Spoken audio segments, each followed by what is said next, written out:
Le président du Congo vient d'offrir aux États-Unis la propriété des minerais de son pays pour inciter le président Trump à mettre fin à la guerre. Je ne sais même pas si vous réalisez ce que je viens de lire. Le président de la République de la RDC a envoyé des émissaires au Mali et au Tchad pour appeler à l'aide, pour demander des renforts, pour que des hommes arrivent en RDC pour combattre le M23 et combattre les proxys du Rwanda. Le Tchad n'est pas un réservoir de soldats prêts à être déployés à chaque demande. Et les Congolais auraient dû depuis longtemps mettre l'accent sur le renforcement de leur armée, plutôt que de se concentrer sur la sapologie. Mais je suis très mal à l'aise avec le terme agression rwandaise. Parce qu'en réalité, ce n'est pas le Rwanda qui agresse notre pays, ce sont les États-Unis qui agressent notre pays via le Rwanda. Et tant qu'on n'aura pas imposé ce narratif-là, le monde ne nous prendra pas au sérieux. Si on remonte dans l'histoire, vous verrez que tout part de la chute du mur de Berlin, l'Empire soviétique. Puisque si on n'a pas une lecture globale de la situation, on ne pourra pas comprendre ce qui se passe aujourd'hui au Kivu. Je ne veux pas discuter avec des pantins. Diviser pour mieux régner. T'as vu? Ils arrivent dans un coin, ils te chouchoutent un peuple, ils chouchoutent pas les autres. Bah logiquement, les autres voudront aller là où on se fait chouchouter, frère. C'est logique. T'as vu? Et ça, ils font pareil aux Antilles, Martinique, à Sainte-Lucie, Guadeloupe, avec les Haïtiens et Dominicains. C'est la même chose, frère. Lorsque vous parcourez les frontières de la République démocratique Congo, toutes les frontières, il s'agit donc de faire le tour de nos frontières depuis la côte atlantique jusqu'à la côte atlantique. Et j'ai dit ceci à Boisbouvier, quand vous êtes à Matadi, il y a une frontière coloniale là-bas. Et on vous dit là c'est le Bas-Congo d'Angola, et ici c'est le Bas-Congo de la RDC, et au milieu il y a une frontière. Mais une frontière sert à séparer deux choses qui sont distinctes. Quand vous mettez de l'eau dans un verre, il n'y aura jamais de frontière de séparation. On compte ensemble Angola, Zambie, Tanzanie, Burundi, Rwanda, Ouganda, Soudan, République centrafricaine et République du Congo. Voilà, ça fait 9. Je ne sais pas s'il y a un autre pays en Afrique qui partage autant de frontières. Le président de la République démocratique du Congo, Félix Tshisekedi, a dépêché un émissaire qui était Constant Moutamba, le ministre de la Justice, auprès du général et chef d'État du Mali, Assimi Goïta, pour discuter. Alors, on peut comprendre ici, tension avec le M23. Assimi Goïta reçoit le ministre de la Justice congolais, Constant Moutamba, et il y a une sorte de mystère sur le message de Tshisekedi. Le président de la transition, le général d'armée Assimi Goïta, chef d'État, a reçu en audience le vendredi 21 février 2025 un porteur de message de son Excellence Félix Antoine Tshisekedi, président de la République démocratique du Congo. Monsieur Constant Moutamba, ministre d'État, ministre de la Justice et garde des Sceaux de la RDC, était accompagné de son Excellence Christophe Muzunga, ambassadeur de la RDC au Mali. Et à ses côtés, il y avait aussi Talubulu Tchis Osiboa Godfrey, qui est un conseiller. Le ministre malien des Affaires étrangères et de la coopération internationale, M. Abdoulaye Diop, a également assisté à cette rencontre. Il en va de soi. D'ailleurs, techniquement, dans les mœurs de la géopolitique, Assimi Goïta ne devait pas être là. Ça devait juste être Abdoulaye Diop, vu que de leur côté, ils ont aussi envoyé un ministre. Mais bon, on va partir sur le principe de politesse. Peut-être que Tshisekedi n'a pas pu se déplacer. Je n'en sais rien. Mais Assimi Goïta était présent, comme vous pouvez voir sur cette image. Donc, Assimi Goïta était présent et Abdoulaye Diop, le ministre des Affaires étrangères malien. Donc, bien que le contenu du message soit resté confidentiel, le contenu de la rencontre et les sujets qu'ils ont abordés étaient confidentiels, l'émissaire du président Tshisekedi a laissé entendre que la visite était liée à la situation tendue dans le nord de la RDC, où les affrontements avec les groupes rebelles M23 se poursuivent et où ce groupe en question prend du terrain. Tous les jours, il conquiert de nouveaux territoires, ce qui devient un véritable problème. Et de l'autre côté, c'était en fait le mardi 18 février que Didier Mazenga, l'envoyé spécial cette fois-là congolais de Félix Tshisekedi, qui s'est rendu au Tchad pour rencontrer le président Mahamat Idriss Déby Itno. Et c'est dans la capitale de N'Djamena qu'il y aurait sollicité une aide sous n'importe quelle forme. La République démocratique du Congo est actuellement confrontée à l'avancée du M23 soutenue par le Rwanda dans l'est du pays. Il y a quelques jours, Mahamat Idriss Déby a publiquement apporté son soutien à son homologue congolais dans un message publié sur les réseaux sociaux, appelant également la mobilisation urgente des organisations sous-régionales, régionales et internationales, notamment l'ONU et l'Union africaine. Le Tchad dispose d'une armée relativement puissante. Ils ont passé des années à consolider cette armée. Comme le Tchad a une armée puissante, ils ont estimé qu'ils pourraient comme ça apporter une aide militaire déterminée aux forces armées congolaises. Pour le titre, cette déclaration du président tchadien pourrait surtout marquer son entrée dans le processus de résolution de ce conflit. Alors, voici ce qu'il avait partagé comme message sur les réseaux sociaux. C'est le compte Facebook du chef d'État tchadien. Et on peut lire « Suite au développement préoccupant de la situation en République démocratique du Congo, je voudrais exprimer la solidarité, la compassion et le soutien de la République du Tchad envers la RDC, son peuple, son gouvernement, son président, mon frère Félix Tshisekedi.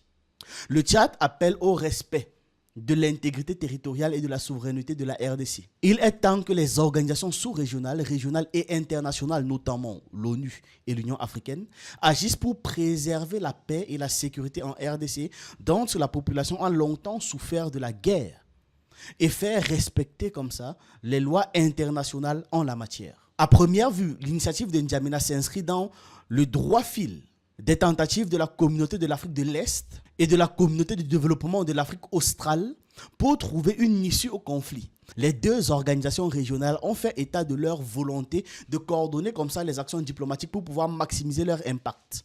Un sommet commun s'est tenu en Tanzanie justement pour pouvoir essayer d'adoucir la situation. Le Tchad n'a pas encore officiellement communiqué sur la suite à donner à cette requête de la RDC. Il est possible que le pays examine attentivement la demande de la RDC avant de prendre une décision.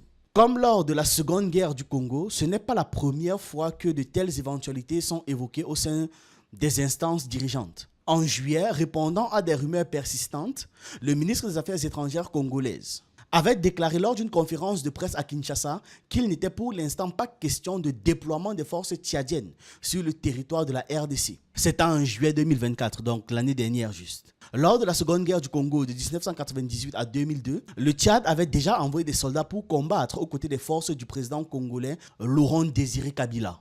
Par la suite, les relations entre la RDC et le Tchad s'étaient approfondies. Au nom de la communauté économique des États d'Afrique centrale, Félix Tshisekedi avait offert sa médiation lors de la crise politique successive à la mort du président Idriss Déby en 2021. Celle-ci avait donné lieu à une période de transition avec un gouvernement militaire mené par son fils Mahamat Idriss Déby Itno. Les deux pays ont par ailleurs signé le 25 juin 2024 un accord d'exemption de visa pour les citoyens. Et ils ont comme ça enchaîné plusieurs autres accords diplomatiques et de coopération pour pouvoir entériner leur partenariat et leur collaboration. En gros, c'est que les citoyens tchadiens n'ont pas besoin de visa pour arriver en RDC. Entre ça et bien d'autres. Face donc à cette demande de la RDC, il y a une personne qui a expliqué que le Tchad n'est pas un réservoir de soldats prêts à être déployés à chaque demande. Et les Congolais auraient dû depuis longtemps mettre l'accent sur le renforcement de leur armée plutôt que de se concentrer sur la sapologie. Ce n'est pas totalement vrai, mais ce n'est pas totalement faux. Parce que oui, factuellement, la RDC, du point de vue de la stratégie qu'il représente pour le monde entier, quand on prend en considération ça et que l'on prend en considération sa taille, son importance, à quel point la RDC est un carrefour pour l'Afrique, c'est énorme. On compte ensemble Angola, Zambie, Tanzanie, Burundi, Rwanda, on est déjà à 5, on reprend, Ouganda, Soudan, République centrafricaine et République du Congo. Voilà, ça fait 9, c'est-à-dire 9 frontières comme ça autour de la RDC. C'est un carrefour international africain. C'est-à-dire, je ne sais pas s'il y a un autre pays en Afrique, nous sommes devant la map, je ne sais pas s'il y a un autre pays en Afrique qui partage autant de frontières. Ça veut dire que partant de la RDC, tu peux arriver en Afrique du Nord, en Afrique centrale, en Afrique de l'Est, en Afrique du Sud.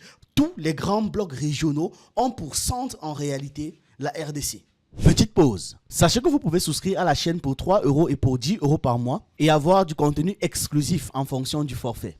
Tous les membres qui ont payé un abonnement peuvent rejoindre le groupe Telegram où j'ai déjà partagé plus de 150 vidéos qui ne sont plus sur la chaîne. Et dans ce groupe, je partage régulièrement ce que je ne peux pas publier sur YouTube. Et pour ceux qui veulent apprendre, nous avons de nouvelles formations. En plus de celle qui vous apprend à faire une chaîne YouTube rentable, on a rajouté des formations en montage vidéo, en conception de miniatures et en écriture de vidéos.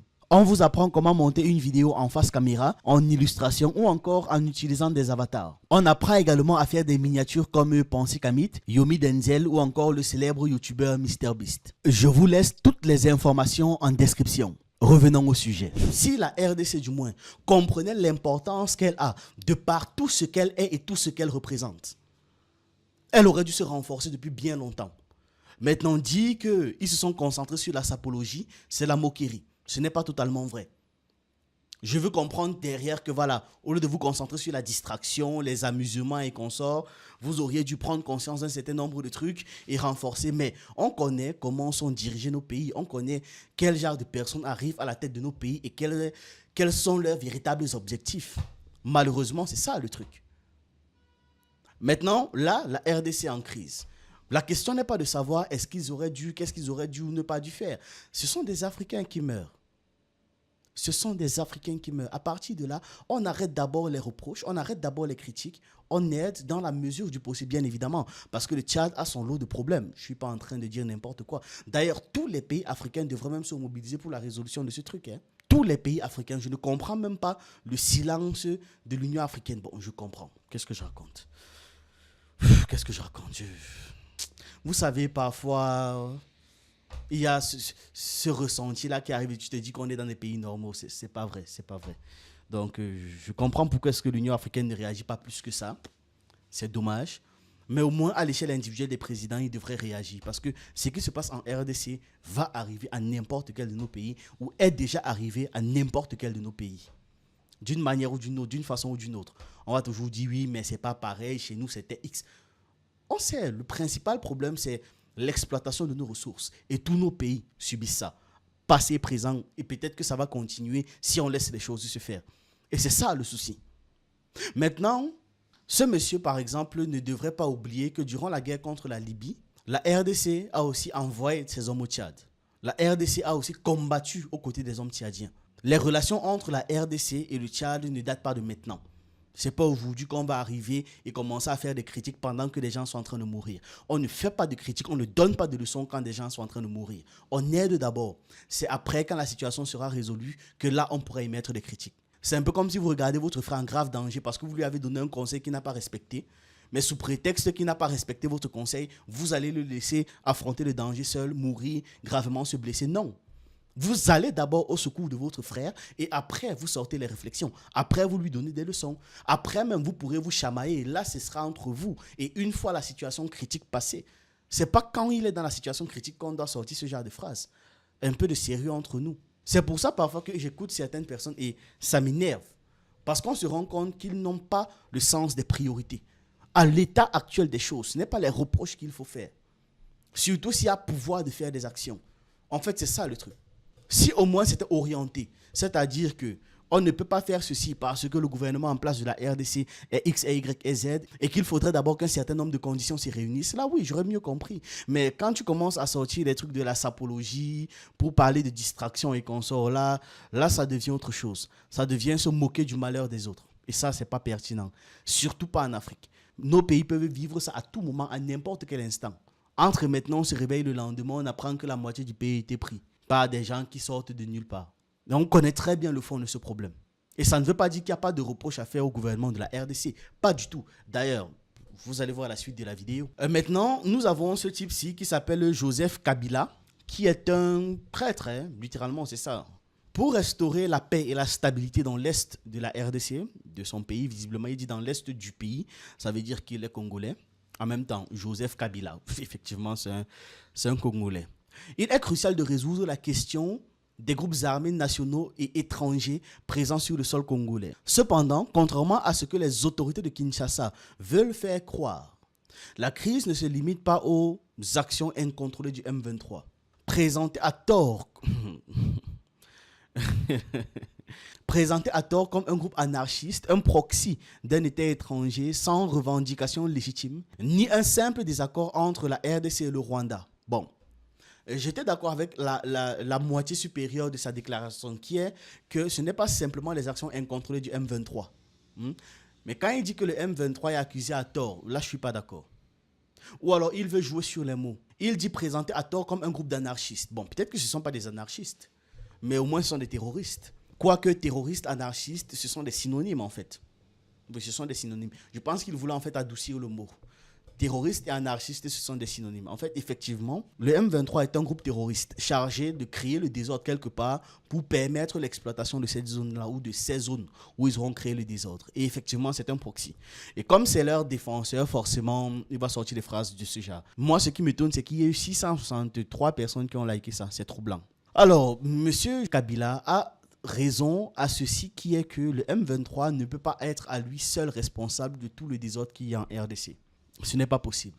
Comme je le disais tout à l'heure, c'est parce qu'il y a une certaine complicité des agents intérieurs, c'est parce qu'il y a un certain laxisme, c'est parce qu'il y a un certain désordre en règle générale que le M23 est capable de faire ça. C'est ça en réalité. Et je répète, c'est la même chose dans tous nos pays africains. Nous tous, personne d'entre nous n'est épargné. Personne. Je ne veux pas discuter avec des pantins.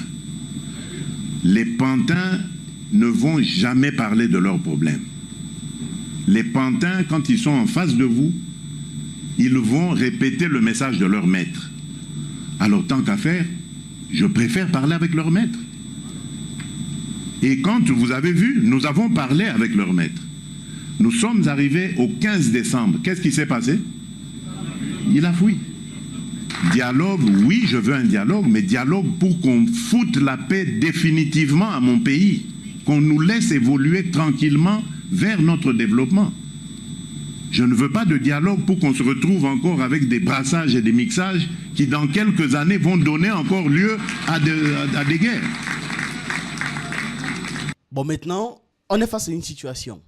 Celui qui dirige fuit. Celui qui dirige ne veut pas discuter. Il trouve un moyen de s'en aller. Qu'est-ce qu'on fait? Comment on fait? Comment on réagit? Puisqu'à un moment donné ou un autre, ces gars vont dire que voilà, les territoires qu'ils ont conquis, ils ne remettent plus. À partir de là, comment ça se passe? Comment ça se passe? C'est quoi la suite? D'autant plus qu'on apprend à quel point il y a du désordre en RDC.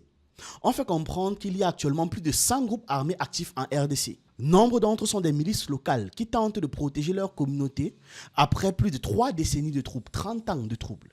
Les allégeances et les rivalités entre ces groupes évoluent constamment et sont généralement motivées par des identités ethniques, les intérêts économiques et la manipulation politique. Donc chacun a ses propres intérêts. On parle de 100 groupes armés actifs actuellement en RDC. Nous sommes le 23 février 2025 au moment où je tourne cette vidéo et où on apprend qu'il y a plus de 100 groupes armés actifs en RDC. C'est indécemment énorme. Et que ces groupes-là ne travaillent même pas de concert, pas du tout.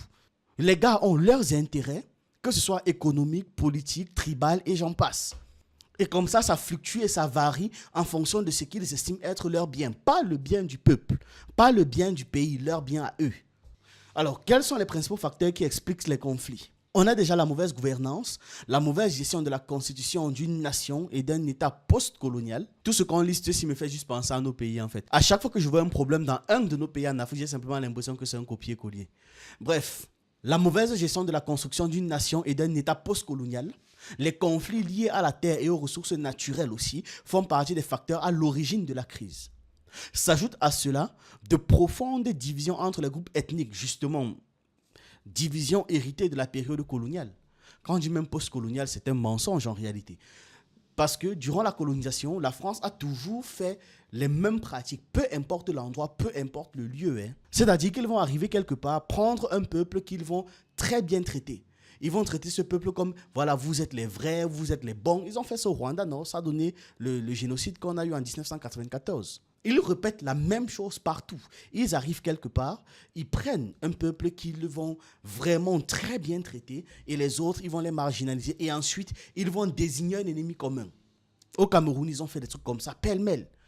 Avec non, ce peuple-là est l'ennemi de tous les autres. Ce peuple-là, c'est le chouchou, c'est eux qui sont en réalité le vrai peuple d'ici. Les autres, voilà, vous devez comme ça vadrouiller au vent et au gré de la nature. Résultat, qu'est-ce que ça donne? les gens viennent se concentrer ou veulent se concentrer quelque part. Comme on a désigné un ennemi et que très souvent, par manque de culture, par manque de savoir, par manque de compréhension du monde qui nous entoure, nous aussi, on est là, on suit à tue-tête comme des moutons, ça donne des trucs où on passe le temps à faire des guerres intestines au lieu de véritablement toucher ce qui dérange. Écoutez par exemple ce gars. Il explique comment est-ce que la France est en train de séparer les peuples en océan Indien. Quand je vois ce que la France a créé aux Comores, parce que moi je dis que Mayotte, pour moi Mayotte appartient à l'archipel des Comores. Absolument. Tu vois, qui viennent pas me raconter quoi ou qu'est-ce, t'as vu? Bah la France sait très bien faire ça, diviser pour mieux régner. T'as vu? Ils arrivent dans un coin, ils chouchoutent un peuple, ils chouchoutent pas les autres. Bah logiquement les autres voudront aller là où on se fait chouchouter, frère. C'est logique. T'as vu? Et ça, ils font pareil aux Antilles, Martinique, à Sainte-Lucie, Guadeloupe, avec les Haïtiens et Dominicains. C'est la même chose, frère. T'as vu? C'est la même chose. Aujourd'hui, tu vas à Mayotte, t'as des gens, ils ont la haine des Comoriens. Mais comment tu peux être Maoré et avoir la haine des Comoriens? C'est le même peuple, frère. C'est le même peuple, frère. Moi, je sais, ça me fait mal au cœur. Hein. Je me dis, comment on peut nous, les Renois, des fois, on est bêtes, frère. On se fait trop avoir. On arrive à, je sais pas. Les gens, ils arrivent trop à nous diviser, quoi. Trop facilement, frère. Et ils ont même aussi fait ça en RDC, c'est qu'il dit là. Où on arrive quelque part, ils arrivent à faire comprendre qu'il y a des Congolais de X-bord et des Congolais de Y-bord. Alors que normalement, c'est le même peuple. Écoutons. J'ai dit ceci à Boisbouvier. Lorsque vous parcourez les frontières de la République démocratique Congo, toutes les frontières, il s'agit donc de faire le tour de nos frontières depuis la côte atlantique jusqu'à la côte atlantique. Bon. Et j'ai dit ceci à Boisbouvier, quand vous êtes à Matadi, il y a une frontière coloniale là-bas. Et on vous dit, là c'est le Bas-Congo d'Angola, et ici c'est le Bas-Congo de la RDC, et au milieu il y a une frontière. Mais une frontière sert à séparer deux choses qui sont distinctes. Quand vous mettez de l'eau dans un verre, il n'y aura jamais de frontière de séparation. Mais si vous mettez de l'eau et de l'huile, il va y avoir une frontière de séparation parce que vous avez affaire à deux choses distinctes. Alors, un peuple, il paraît que vous êtes tous des chrétiens, des croyants, un peuple créé par Dieu pour vivre dans l'unité, on met une frontière qui la sépare. J'ai dit à Boisbouvier, déplaçons-nous et allons à Kahemba, les dossiers Kahemba. Là-bas, vous verrez qu'on va vous parler des Tchokwe d'Angola et des Tchokwe de la RDC. Mais qui divise les Tchokwe à une frontière coloniale. J'ai dit, déplaçons-nous, M. Boisbouvier, et arrivons à Dilolo. À Dilolo, on va vous parler des Lunda d'Angola et des Lunda de la RDC. Nous nous sommes déplacés et nous sommes arrivés dans la région des Grands Lacs. J'ai dit là-bas, vous allez trouver des Nilotiques au Rwanda, au Burundi, nos frères Bantous, les Bantous, comment on les appelle au Rwanda, les Bantous du Rwanda, nos frères Hutus, qui sont de part et d'autre de la frontière coloniale.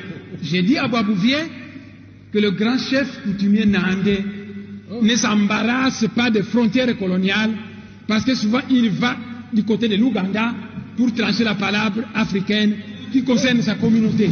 Et on va voir ça. On a les Ekang du Cameroun et les Ekang du Gabon. On a les Peuls du Cameroun et les Peuls du Tchad ou encore du Nigeria. Donc le schéma se répète. À toutes les échelles, le schéma se répète. Et c'est comme ça qu'on nous divise au point où on se croit différent, on se sent différent. Vous allez voir, il y a une rivalité très morbide entre Congo-Kinshasa et Congo-Brazzaville, ce qui est extrêmement stupide. Mais c'est là, ça persiste. Et les gens comme ça, dans leur infinie ignorance et à cause de leur mauvaise éducation, continuent de perpétrer ça et transmettre ça à leurs enfants. Et leurs enfants, toujours mal éduqués, transmettent ça aux autres enfants, et ainsi de suite, et ainsi de suite. Donc ça veut dire que pour casser ça, on doit commencer par l'éducation. Éduquons-nous. C'est plus qu'important, parce que c'est une autre ignorance, une autre mauvaise éducation que les gens jouent en fait leur vie, que les gens jouent en fait leur argent. C'est sur notre mauvaise éducation que les États-Unis se gavent, l'Europe se gave. Pendant que nous, on meurt, on est obligé de fuir par centaines de milliers. Et après qu'on vienne toujours se moquer de nous, nous humilier. Et comme ça, humiliation, après humiliation, après humiliation. Compensation, rien, jamais. Reconnaissance, non, rien, jamais. Nous sommes même morts depuis longtemps. Nos rêves partis en fumée. Avec la complicité tacite de ceux qui sont censés nous protéger. Et à l'échelle des pays, c'est la même chose. Parce qu'on veut maintenant essayer de faire comme si, entre le Rwanda et le Congo, les Rwandais sont les ennemis des Congolais. Alors que ce n'est pas le gars lambda de la population rwandaise qui lui-même cherche à manger, payer son loyer et j'en passe, qui prend les décisions à l'échelle d'un État. Même chose pour les Congolais. Ce n'est pas celui de tous les jours qui travaille, qui s'occupe de sa famille, qui prend les décisions pour son pays. En revanche, une fois qu'il y a des haines qui se sont créées, c'est entre le salarié sympa et celui qui détient sa boutique, qui est congolais, et de l'autre côté rwandais, qui vont s'entretuer. Et ça donne des résultats complètement débiles, où à la fin de tout ça, quelques années plus tard, les deux qui ont créé ça, ou les dirigeants qui étaient à la tête de tout cela, sont tranquillement quelque part en Belgique, en Angleterre, en France, assis, en train de siroter, ou dans des réunions, ils s'appellent même au téléphone, faisant comme s'ils étaient trop ennemis. De l'autre côté, il y a même un qu'on ne le voit jamais. C'est celui qui a instigé tout ça, celui qui a mis dans nos têtes qu'on était tous différents. Celui-là, il ne veut même pas être l'ennemi déclaré d'ailleurs. Quand son nom est prononcé, ils estiment que c'est de l'ingratitude. Parce que de base, ils étaient là pour vous aider. Heureusement que cela n'est pas transmissible à l'homme. Sinon, que serions-nous? Que serions-nous si l'ingratitude était transmise à l'homme? Heureusement qu'on ne peut pas être contaminé par cette maladie. Parce que lorsque le gars là sortait cette citation, il pensait dans l'affaire que c'était lui l'homme. Ça me fait beaucoup rire. On a vu comment est-ce que les hommes du Tchad, par exemple, se comportent quand ils se rappellent de l'aide que leur a fournie l'armée congolaise. On a vu comment est-ce que le gouvernement congolais s'est comporté quand il s'est rappelé de l'aide que lui avaient fournie les hommes du Tchad.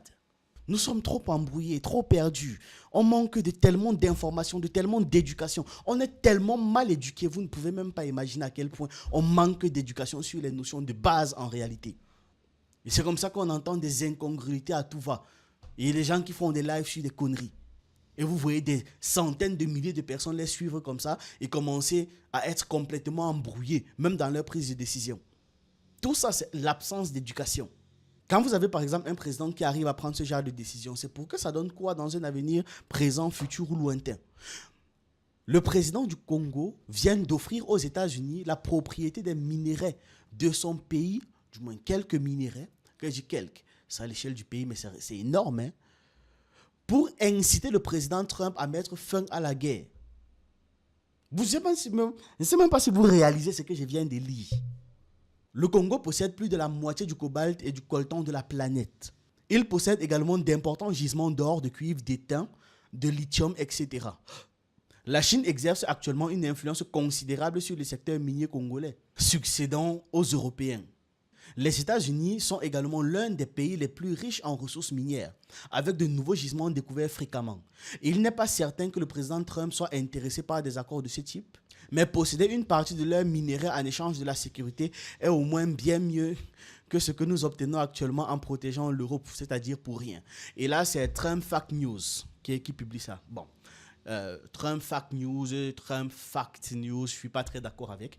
Parce que même si les États-Unis sont l'un des pays les plus riches en termes de ressources minières, il faudrait que l'on comprenne que ce sont les États-Unis qui sont derrière, entre le Rwanda et le Congo, pour pouvoir continuer de prendre les ressources comme ça de ces pays-là et ne pas rapidement dépenser le leur. Ça fait quand même des trucs en plus. Je prends sur celui du voisin, je consomme, et quand ça va cuire là-bas, j'aurai encore ma part. Et je ne vais rien payer, il ne va rien faire, il ne va rien dire. Donc, quand ces gars disent que oui, c'est mieux de protéger la RDC en échange de quelque chose, c'est-à-dire des terres rares, que de protéger les Européens en échange de rien, c'est aussi faux. Parce qu'ils vont faire exactement comme la France. Ils vont arriver, prétendre qu'ils sécurisent, discuter simplement avec le Rwanda, qui recevra toujours ses commissions, vu que c'est eux qui ont mandaté le Rwanda. Et à la fin de tout ça, le Congo va simplement être encore dans un pansement. Parce que la guerre pourra se déclencher à tout moment, n'importe quand. Mais en attendant que ça se déclenche, c'est par vagues de tonnes comme ça que les ressources seront extraites du pays et envoyées à l'étranger. Vous visualisez bien comment ça se passe. Des camions et des camions et des camions avec des avions gros porteurs qui vont nettoyer comme ça la RDC de leur richesse. Sans que la RDC n'en bénéficie. Jamais. Moi, ce qui me surprend dans l'affaire, c'est que Félix Tshisekedi le fasse. Félix Tshisekedi, c'est lui qui appelle les États-Unis pour leur proposer un truc de ce genre. Entre nous, est-ce que c'est sérieux? Vous voulez me dire qu'à l'échelle d'un président, il n'est pas au courant? C'est faux. Je ne peux pas le croire. Personne ne va me convaincre. Je ne peux pas le croire.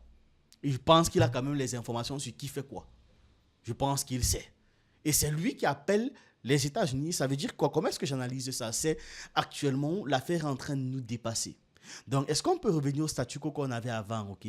Vous prenez et puis vous ne massacrez pas ma population et vous consommez les trucs et on s'arrange comme ça. J'ai un peu d'argent, mes gens ont un peu d'argent, le Rwandais a un peu d'argent, vous avez tout le reste.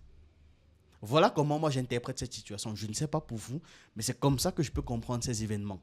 Et il y a toujours des gens perdus comme celui-ci qui dit absolument, nous les Congolais, de père et de mère, comme si ça veut dire quelque chose. C'est pas parce que tu es Congolais de père et de mère que ça veut dire que tu fais les intérêts de ton pays. Hein. Et il dit, nous préférons les États-Unis. Si les États-Unis récupèrent tout, c'est mieux. Même s'ils nous donnent seulement 20%, ça nous convient déjà. Vous voyez? Vous entendez du moins. Vous entendez la stupidité. Et c'est ces gens comme ça, ne vous inquiétez pas. On repère toujours les gens comme ça. On les forme. Et c'est eux qu'on met à la tête de nos pays. Des gens incapables de voir plus loin que le bout de leur nez.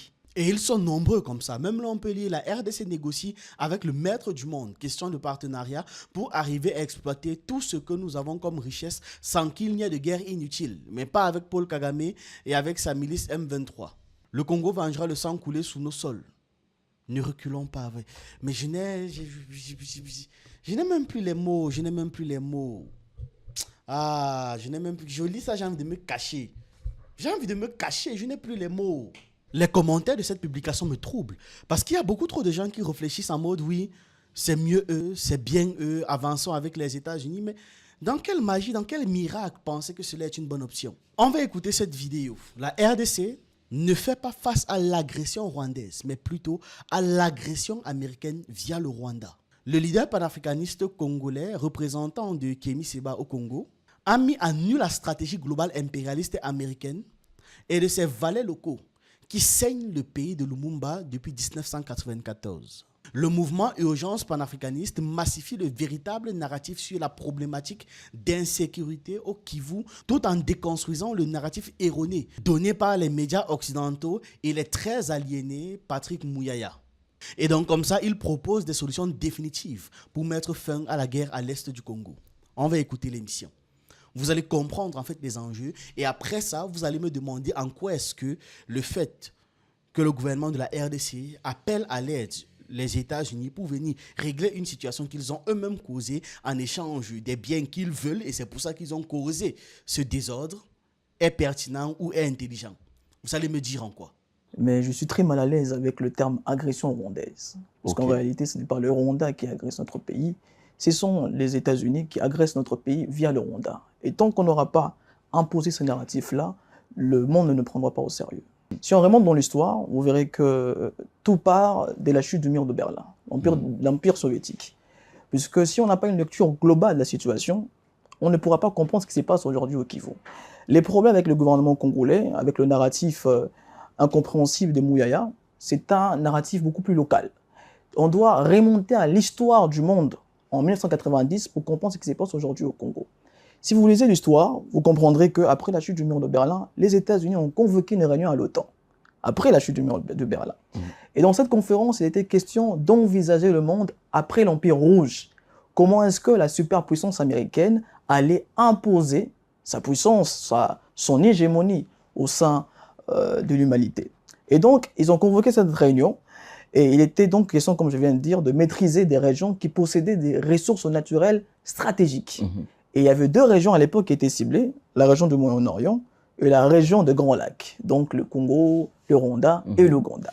Après avoir ciblé le Moyen-Orient, la guerre de l'Irak, l'Afghanistan aussi, ils ont ciblé le Congo, ils sont venus à travers le voisin, nos voisins, d'accord? Parce qu'à cette époque-là, il faut comprendre que Bill Clinton ne voulait plus de Mobutu, qui était devenu pro-français. Habyarimana était pro-français, d'accord? Et donc il fallait faire partir tous les dirigeants pro-français pour mettre des dirigeants pro-américains. D'ailleurs, François Mitterrand, dans son dernier livre, l'a dit, il a dit que les États-Unis veulent diriger le monde sans partage.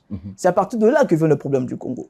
Et donc, après cela, ils ont fait partir le président Idi Amin l'Ouganda, ils ont placé Museveni au pouvoir. Après avoir placé Museveni au pouvoir, ils ont placé Kagame au pouvoir dans l'objectif de maîtriser, de contrôler les minerais stratégiques du Congo. Même le génocide rwandais a été occasionné pour pouvoir servir de prétexte à cette guerre que nous mènent les États-Unis. Donc, après avoir placé ce monsieur que vous avez mis, en tout cas, je n'apprécie pas le fait que vous l'avez mis derrière moi, c'est un criminel politique, un criminel économique que vous ne pouvez pas valoriser en le mettant sur votre fond d'écran. Donc, en plaçant Kagame au pouvoir, ils ont lancé directement l'opération Support Up, lancée par le président Bill Clinton lui-même le 14 juillet 1994. C'est après cette opération qu'ils ont eu à former l'armée rwandaise pour attaquer le Congo, pour envahir le Congo des Mobutu à l'époque. Donc, ce que nous vivons aujourd'hui n'est que la résultante des événements de 1994, n'est que la résultante de la réunion ténue à l'OTAN. Et donc, en réalité, ce n'est pas les Américains, ce ne sont pas, d'accord, le Rwandais qui agresse le Congo, mais ce sont les Américains via le Rwanda. Et d'ailleurs, ce que j'ai dit, pour être beaucoup plus explicite, vous pouvez les retrouver dans les livres de Honoré Mbanda, Crimes organisés en Afrique centrale, son dernier livre, je pense que c'est l'un de ses derniers livres.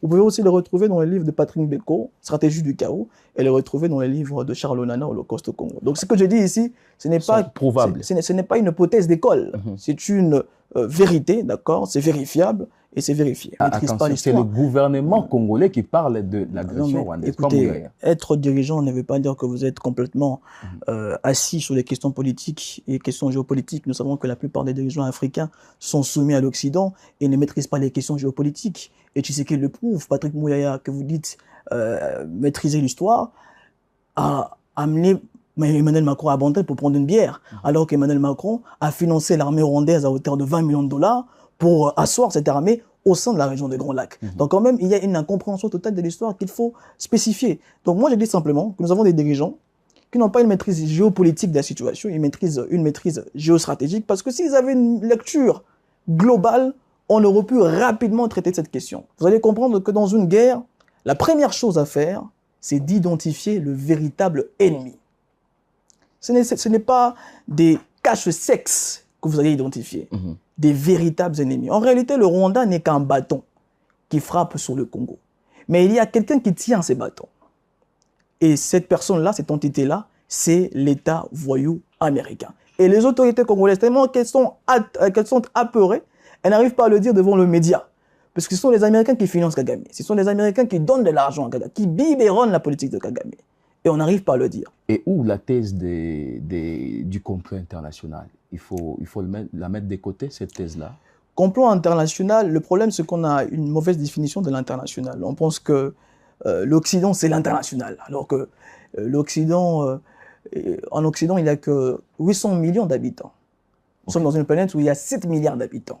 Donc, on promouvoit, ou pour être beaucoup plus clair, on valorise la voix de l'Occident à tel point qu'on fait de cela l'international. Donc ce n'est pas l'international, ce n'est qu'une partie infime de l'humanité.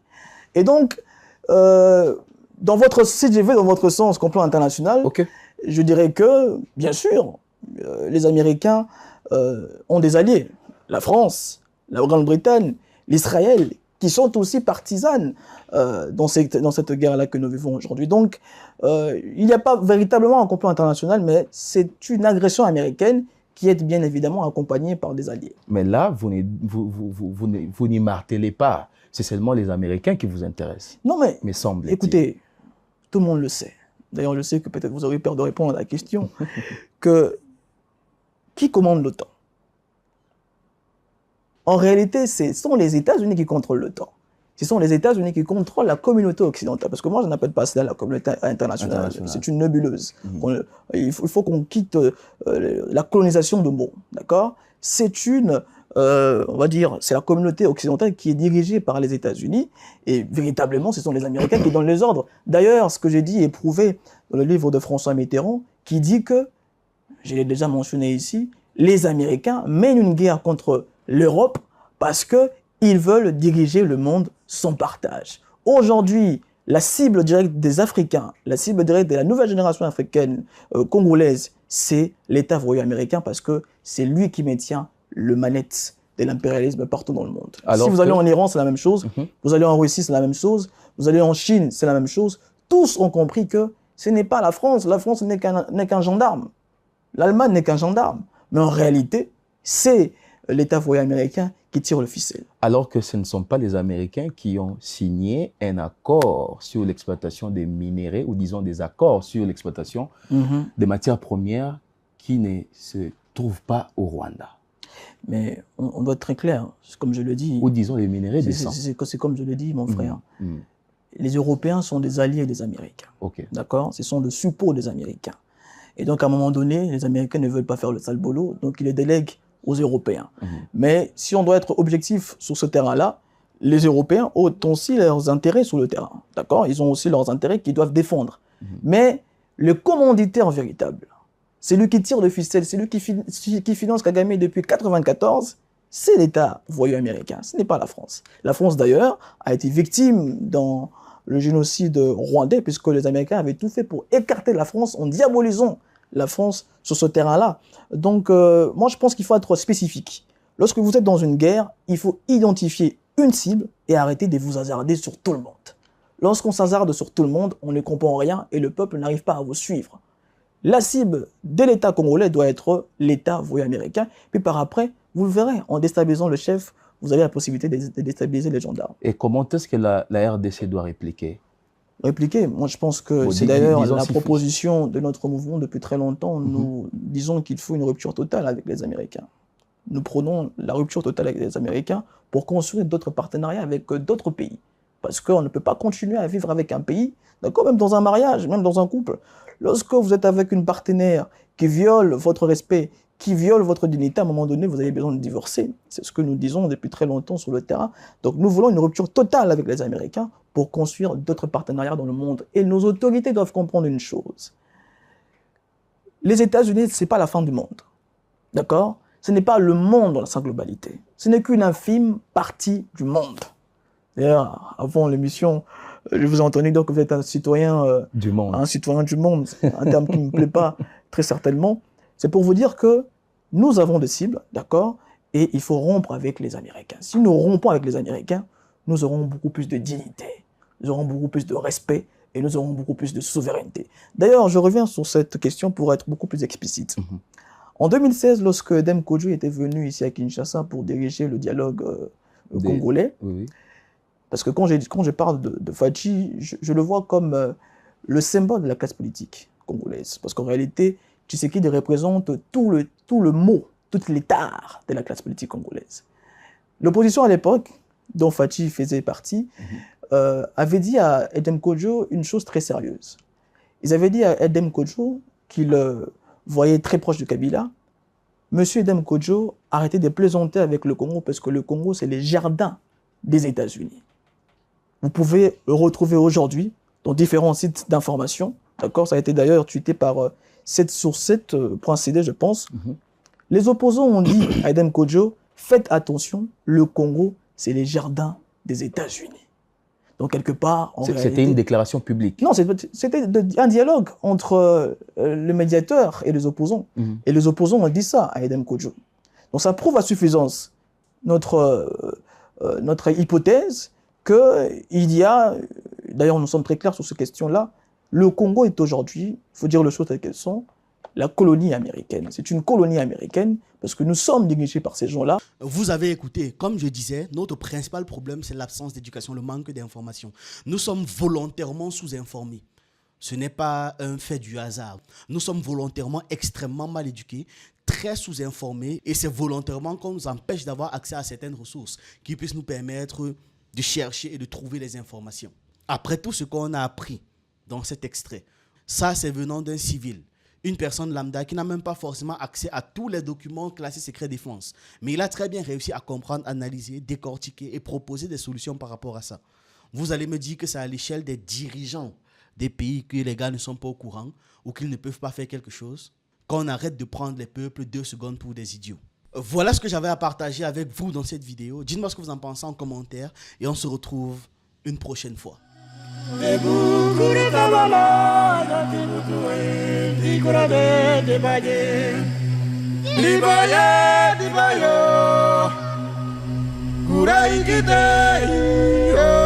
Dibaye,